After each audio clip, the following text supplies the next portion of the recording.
It was a quiet morning in a small American town. Birds chirped. People walked their dogs. Shops opened slowly. In the middle of the local park, on a wooden bench near the fountain, sat an old black man. He wore a plain gray coat, an old army cap, and heavy boots. His hands rested calmly on a cane. He didn't speak to anyone. He just watched. Children played nearby. Some people nodded at him. He nodded back with a soft smile. No one knew his name. He came every morning, sat for 1 hour, then walked away slowly. Everyone called him the quiet old man. But today, something felt different. The call, inside a local cafe, a woman dialed 911. "There's a man just sitting here, watching children. It's strange," she said.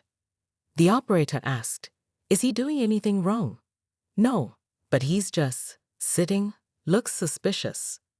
Within minutes, a police car rolled up to the park. 2 young officers stepped out, Officer Miller and Officer Crane. Both were new, fresh from training. They saw the old man on the bench and walked toward him. The questioning. "Sir, we need to talk," Officer Miller said. The old man looked up. His eyes were sharp, alert, but calm. He nodded slightly. "Yes, officer? We got a complaint. Someone said you were acting suspicious." The man raised one eyebrow. "By sitting quietly." "We just need your ID, sir," Officer Crane said, voice firmer now. The old man slowly reached into his coat and pulled out a small leather wallet. He handed over a worn-out ID card, but along with it, he passed a second card. It was black metal with a strange gold symbol on it, something the officers didn't recognize. 2 words were engraved on it: "Make the call." The officers laughed. "What is this? Some club card?" Crane said. The old man said nothing. "Stand up, sir. You're coming with us for questioning." "But I haven't done anything," he replied softly. "Do it now, or we'll make you," Miller warned. The arrest. People in the park started watching. The officers grabbed his arms. He didn't resist. They pushed him toward the car. "Is this how you treat veterans now?" An old woman nearby whispered. "Mind your business, ma'am," Crane snapped. The old man sat silently in the back of the police car, looking straight ahead.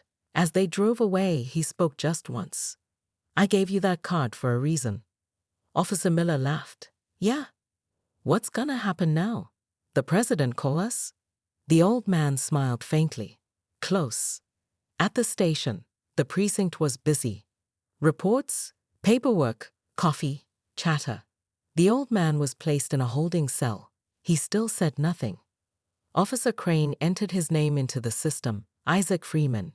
The computer froze. Then, the screen turned red. A loud beep echoed across the station. Everyone turned. "What the hell is that?" the sergeant asked. On the screen, bold letters appeared. Classified Nati Sich, EVE1ALRT. Contact Pentagon immediately. Crane's face turned pale. "Ah, Sergeant, I think we made a mistake." Silence falls. Phones started ringing. Not local, not even state level. These were federal lines. The chief was pulled from his office. He picked up one call, listened, and sat down slowly. His hand trembled as he placed the phone back. "Who arrested him?" he asked quietly. "We did, sir," Miller said. "Do you know who that man is?" the chief whispered. "No, sir, just some old guy." The chief stared hard. "You just arrested a man the Pentagon has on top secret status. You just touched something way above our heads." Back in the cell, Officer Miller walked to the holding cell.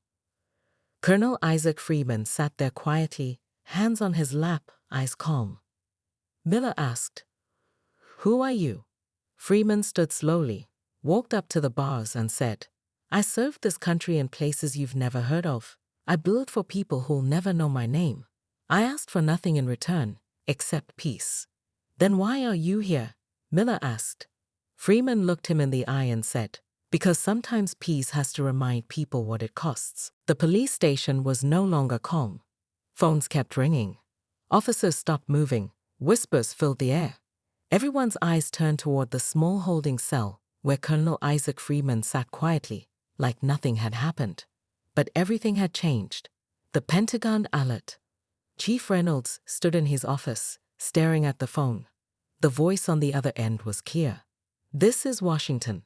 Release Colonel Freeman immediately, and shut down all systems connected to his file." Reynolds swallowed hard. "What is going on? Who is he?" The voice replied, "That's above your clearance. Just follow orders, or your entire precinct will be shut down in 30 minutes. Click. Reynolds turned to his officers. "Get him out of that cell. Now." But it was too late. Officer Crane rushed to the computer. "I already entered his fingerprints. His face scanned too." "Did you upload it?" Reynolds asked. Crane nodded slowly. "Yes, sir. It's in the cloud." Reynolds closed his eyes. Then we're already in trouble. Strangers in black. Minutes later, 2 black SUVs pulled up outside the station. 4 men and 1 woman stepped out, all dressed in black suits. No smiles, no badges, just presence. They walked in silently, flashing government IDs that no one had seen before. "We're here for Colonel Freeman," the woman said firmly. Crane tried to speak. He's still in the holding cell." "No," she replied. "He's not your prisoner. He's your protector." The room went silent. The interview room. They moved Freeman to a private room. No cuffs, no chains, just respect. The woman in black sat across from him. "Sir, are you okay?" Freeman nodded. "I've faced worse." She smiled slightly. "They didn't know who you were. I never wanted them to." She opened a file in front of her. Red stamp on top. "Classified. Eyes Owen Illy. Your name was supposed to be buried," she said. "Why didn't you stop them?" Freeman looked at the glass wall. "Sometimes people need to learn the hard way." Outside the room, Chief Reynolds stood nervously outside. "Who are you people?" he asked the agents. "We're not here to answer questions," one of them said. "But I'm the chief of police. Not for long if you keep asking." Reynolds stepped back. His power meant nothing now. Inside, the old man he had allowed to be arrested was now the most respected person in the building. News travels fast. In the parking lot, reporters started to gather. Somehow, someone had leaked a video of Freeman being arrested in the park. The video showed everything: the quiet man, the rude officers, the handcuffs. The internet exploded. War hero, RRESTD. Black veteran, humiliated in PVLC. Who is Suoni Isaac Freeman? Hashtags started trending.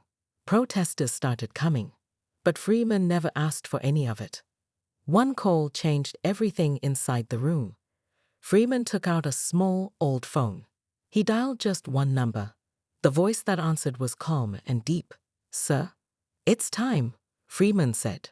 The voice replied, "Understood. Sending the full team now." Freeman ended the call. The woman in black looked surprised. "You're activating them." He nodded. "They need to see what has happened. They need to remember what we fought for." A man with power. Outside, Officer Miller watched from a distance. He couldn't believe it. The man he had handcuffed this morning now had people saluting him, standing for him. "Who are you really?" he whispered to himself. But deep inside, he was starting to feel it. Guilt. Inside the holding cell, back in the now empty cell, a young officer stood alone, staring at the bench where Freeman had sat. He whispered, "I thought he was just some old guy." Behind him, a voice replied, "You arrested a shadow." He turned and saw one of the agents. Shadow? Yes. A man who did things your world isn't ready to understand, and you put him in a cage. It was late evening now. The police station was filled with tension. Most officers had stopped working. They were just watching the quiet old man who had changed everything without saying much. Colonel Isaac Freeman sat in the interview room, calm as ever. A warm cup of coffee sat untouched in front of him. Across from him sat Agent Mara Lewis, the lead from the Pentagon. She opened her file again, but this time She wasn't reading from it. She just looked at him. The past revealed. "Do you remember Operation Silent Thunder?" she asked softly. Freeman gave a small smile. "I remember all of them." "That was 1987, she said. "Deep forest. No backup. Enemy on all sides." Freeman nodded slowly. "We lost 6 men that night, but saved a village." "You weren't supposed to survive," she added. "But I did," he replied, voice quiet. "Because I had to." A ghost soldier. Colonel Freeman was part of a secret military group called Shadow Corps.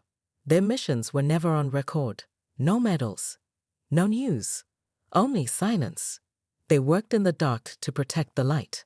He had saved presidents, stopped wars, and rescued hundreds, all without his name ever being spoken in public. After retirement, he vanished. No interviews, no book, no glory. He became just a face in the crowd. Why he returned, Agent Lewis asked, "Why did you choose to live here, in this poor town?" Freeman looked out the window. "This place reminds me of home," he said. "I wanted to help. I visit the community center, mentor kids, feed the homeless. That's enough for me." Lewis smiled. "You always were the humble one." Freeman replied, "Medals don't mean much when children are still hungry." The child he saved. Outside the station, a young man stood near the fence. He held a worn photograph in his hand. In the photo was a soldier carrying a small African boy on his back. That boy was now 25. He had heard the news, seen the video, and rushed here. He gave his name at the gate, Daniel O.C. Inside the room, Agent Lewis got a message on her phone. She turned the screen to Freeman. Freeman looked. His eyes widened just a little. "Bring him in," he said. At tearful reunion, Daniel stepped into the room. For a moment, both stood still. Then Daniel walked forward and hugged Freeman tightly. "You saved me," Daniel said, voice shaking. "I never forgot you." Freeman gently patted his back. "I'm glad you made it." Daniel pulled out the old photo. "You carried me 14 miles through war. You lost your team because of me. But I didn't lose you," Freeman said. Tears rolled down Daniel's cheeks. Even Agent Lewis wiped her eyes quietly. Outside the door, Officer Miller stood outside the door, listening. He had never felt so small in his life. The man he had handcuffed was a savior. A man who had carried children from war zones, risked his life in silence, and asked for nothing in return. And he, a rookie cop, had treated him like a criminal. Back at the park, meanwhile, back at the park where Freeman had been arrested, someone had placed flowers on the bench. A sign hung from the tree nearby. "This is the seat of a hero." Locals gathered quietly. No speeches, no anger, just respect. The real enemy. Agent Lewis looked at Freeman. "There are still enemies out there," she said. "People who wanted to erase your name, your work." Freeman nodded. "I know, but I don't fear them. They might try again," she warned. "Let them," Freeman replied. "I'm not done protecting." An order from the top suddenly. A secure line rang on Agent Lewis' phone. She answered. "Yes, sir." She stood up quickly. "Understood." She looked at Freeman. That was the Secretary of Defense. "They're ordering a full shutdown of this precinct. Immediate. You are to be escorted out safely." Freeman smiled gently. So the silence is finally broken. Dark clouds had gathered above the city. Inside the police station, silence filled every corner. No phones ringing, no typing, no movement. Only fear. Word had spread fast. The Pentagon ordered a full shutdown of the precinct. Officers walked nervously, unsure what would happen next. Chief Reynolds stood frozen in his office, waiting. The man he once allowed to be handcuffed was now a living legend. And the building was no longer under his control. A message from Washington. Agent Mara Lewis gathered all the officers in the main hall. Her voice was firm. "Listen carefully. By order of the United States government, this precinct is now under federal lockdown." Murmurs broke out. She continued. "All data systems will be wiped. All files reviewed. Every officer's actions from today will be recorded and reported." Officer Crane whispered to Miller, "We're finished." Miller looked down. He couldn't speak. Freeman's final words to the officers. Colonel Freeman stepped into the hall. Everyone turned toward him. No guards. No cuffs. Only quiet footsteps and calm presence. He looked at each officer one by one. "You saw me as an old man," he began. "But you never asked who I was. I didn't ask for medals or thanks. I just wanted peace." His voice lowered, but it cut deep. "You failed today, not just me, but yourselves."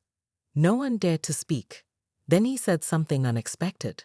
"But you can still make it right." The list. Freeman pulled out a folded paper from his coat pocket. He handed it to Agent Lewis. She opened it. It wasn't a list of demands or names of enemies. It was a list of children. Names, ages, and locations. Every child he had helped through shelters, schools, and safe houses over the past 20 years. "This is who I serve now," he said. "Not your system, not your ego." Agent Lewis nodded, her voice soft. "They will all be protected." Reynolds tries to apologize. Chief Reynolds finally stepped forward. "Colonel Freeman, I didn't know who you were. I was following protocol." Freeman turned his eyes to him. "Protocol doesn't require disrespect," he said. Reynolds looked embarrassed. I'm sorry." Freeman didn't respond. He simply turned away. Some apologies come too late. Outside the station, by now, hundreds had gathered outside the police station. Civilians, veterans, students, people from all over the city. Some carried signs. "We stand with Colonel Freeman. Respect our heroes. Justice in silence." News vans surrounded the area. Reporters spoke live. One anchor said, "This is more than a story about a mistaken arrest. This is about how we treat those who gave everything." The unexpected visit. Suddenly, a military helicopter flew over the station. It landed nearby. A tall man in uniform stepped out. General Harper, head of military affairs. He entered the building and saluted Freeman. "Sir, we've come to escort you. The president wants to meet." Everyone in the station gasped. "The president?" Freeman simply said, "Tell them I'll come." "But not yet." General Harper nodded. "Understood." Miller breaks down. As the crowd outside cheered for Freeman, Officer Miller sat alone in the locker room. He stared at his hands. "I treated him like a criminal," he whispered to himself. He remembered the moment he pushed Freeman onto the bench, how he tightened the handcuffs. Tears rolled down his cheeks. He wasn't crying for Freeman. He was crying for the man he had become. A city awakens. Later that evening, lights lit up across the city. People lit candles at parks, churches, and streets. They held moments of silence, not for a man who died, but for a man who had been forgotten. Colonel Freeman sat in the back of a black SUV, looking out the window. "I never wanted fame," he said quietly to Lewis. "You didn't get fame," she replied. "You got respect." The next morning, the city was still talking about only one name, Colonel Isaac Freeman. News channels showed his photo. His story had reached every home. People who never knew his face now called him a hero. But inside a quiet apartment on the other side of the city, another man sat silently. Freeman's son, David Freeman. A call that changed everything. David was a federal lawyer in Washington. Smart, proud, and known for his calm nature. When he saw his father's name on the news, he dropped his coffee. He stared at the screen, shocked. "That's my father," he whispered. For years, he had believed his father was just a retired army man who wanted peace. He never knew the full story. The distance between father and son. David and his father hadn't spoken much in recent years. David had chosen law, not war. He didn't like violence. He also believed his father had left the world behind, retired, silent. He never knew his father was still saving lives in his own quiet way. That night, David booked the earliest flight to the city. At the precinct. When David arrived at the police station, the building was surrounded by media. He showed his ID. A senior agent led him through the crowd. Inside, he saw his father sitting quietly, reading a file. "Dad," David said. Freeman looked up and gave a small smile. "You came." "I had to," David replied. A difficult conversation. They sat in a private room. The walls were thick, no cameras, no officers, just father and son. You never told me, David said, about your missions, about the things you did. Freeman nodded slowly. Because I wanted you to live without fear. You saved hundreds of lives, and I never knew, David said, voice shaking. Freeman reached out and placed a hand on his son's. I didn't need you to know. I just needed you to be safe. You became a man of law. That was enough for me. David lowered his head. I'm proud of you, Dad. A new mission. Agent Lewis entered the room. She carried new files. Confidential. There's something you both should see, she said. She opened the file. Inside were pictures, documents, and a map. There's a network operating in this city. They traffic children, steal identities, and destroy lives. We believe someone from inside the police helped them. Freeman sat up straight. David asked, why are you showing this to us? Because Colonel Freeman is the only man they fear, Lewis said. And you, David, have the law power to bring them down. Father and son team up. David looked at his father. For years, I worked with paper and courts, he said. But this is real. Freeman smiled. Now you understand. David nodded. Let's take them down together. For the first time in years, they shook hands, not just as father and son, but as partners. Back in the community, at the community center where Freeman often volunteered, people gathered in his honor. They put up a board. He saved US in silence. Kids he had mentored shared stories. He taught me how to stay away from gangs, one said. He brought food when my mom lost her job, said another. The city was finally seeing the man they had ignored, a warning from the shadows. That night, a black SUV stopped near the station. A man in a suit dropped a small envelope at the door and disappeared. Inside the envelope was a note. He's poking into things that should stay buried. Tell him to stop, or we'll make him stop. No name, no fingerprints, just fear. Agent Lewis showed it to Freeman. He looked at it calmly. Good, he said. Now we know they're afraid. David makes a choice. Back at his hotel, David sat alone. He looked at the case files, the names of missing children, the corrupted officers. He picked up his phone. I'm staying here, he told his assistant. Put my court cases on hold. I'm going to fight with my father. Rain poured down on the city. Inside the precinct, tension was thick.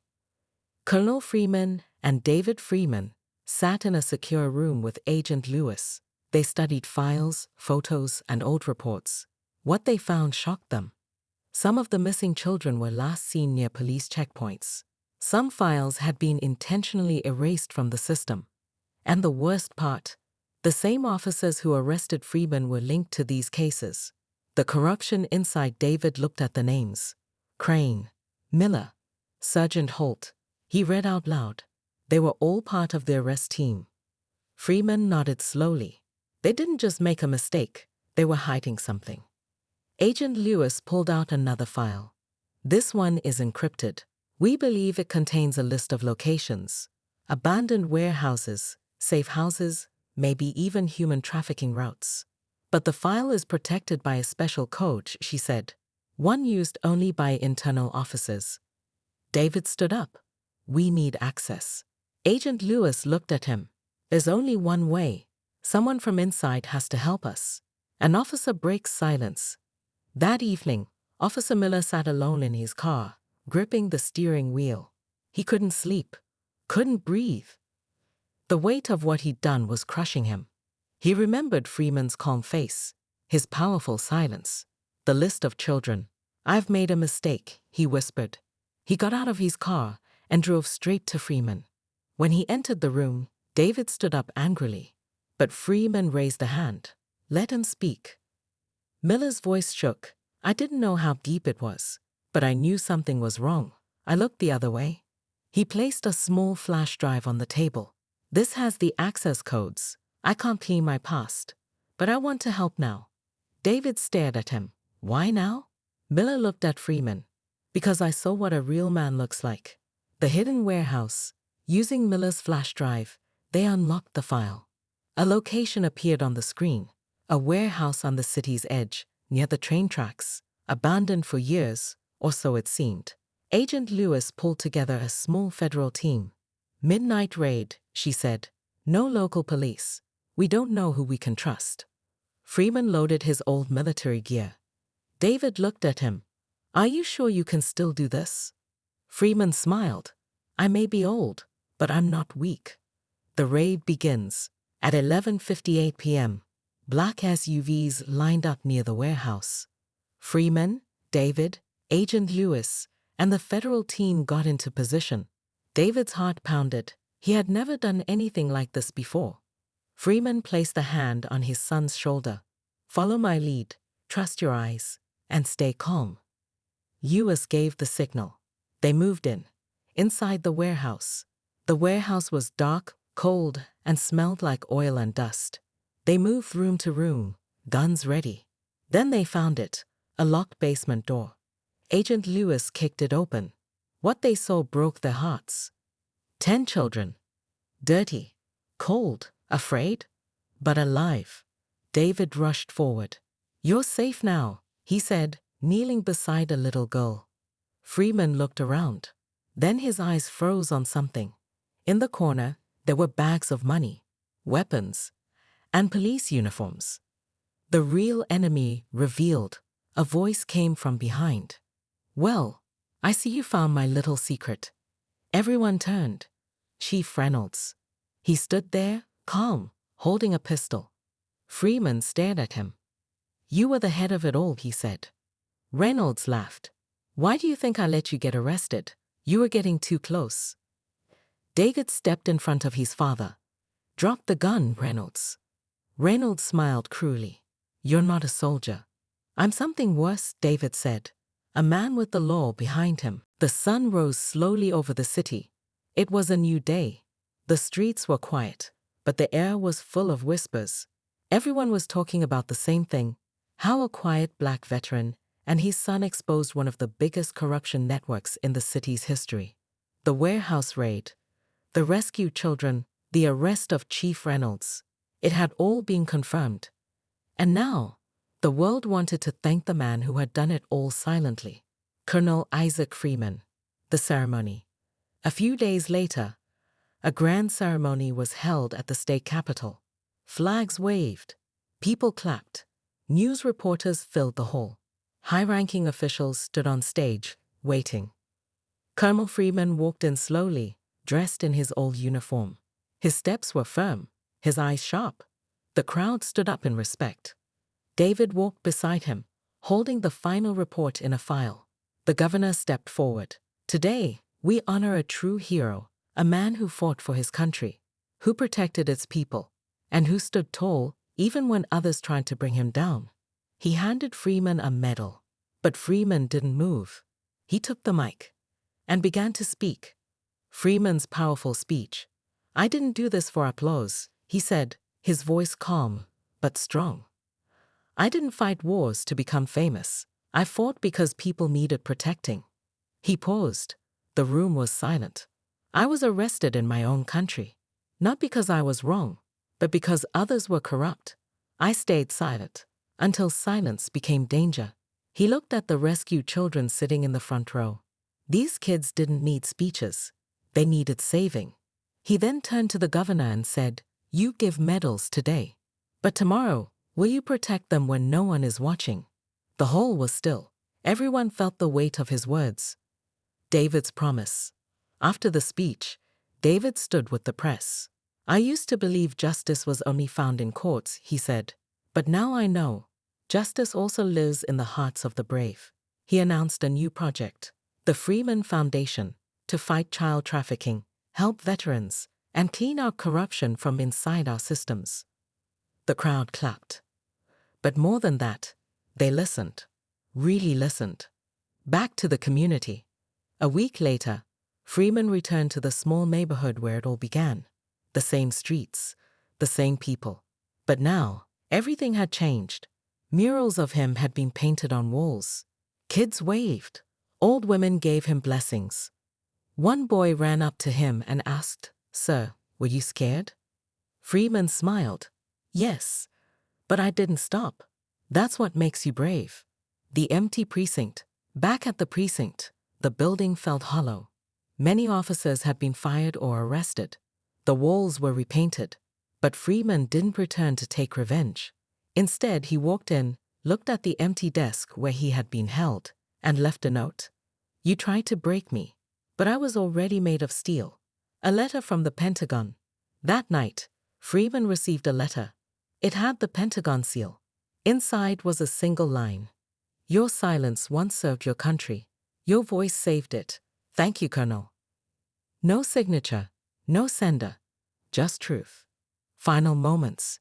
David sat with his father on the porch. They drank coffee as the wind blew gently. I'm proud of you, Dad, David said. Freeman looked at him. And I'm proud of the man you've become. David smiled. What's next? Freeman leaned back and said, rest, for now. But if the world needs us again, he pointed to his heart, we'll be ready.